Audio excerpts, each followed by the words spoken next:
আমি গৈছিলোঁ দৌল গোবিন্দ মন্দিৰ। প্ৰথমে আমি লাচিত ঘাটৰ পৰা এনেকৈ ফেৰীৰে আমি গ'লোঁ। আপোনালোকে গাড়ীৰেও আহিব পাৰে বা ৰোপৱেদিও আহিব পাৰে, তাত কোনো কথা নাই বাৰু।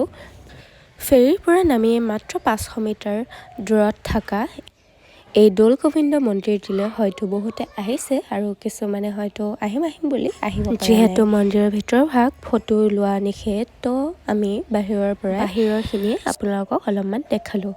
আৰু এইফালে যে দেখিছে, এয়া হৈছে সকলোৱে জানে ইয়াতে যি আপোনালোকে ধূপ বা চাকি যি নিনিয়ক কিয় ইয়াতে আপোনালোকে জ্বলাব পাৰে। আৰু এইফালে মোক হাজবেণ্ডে অলপমান সহায় কৰি দিছে।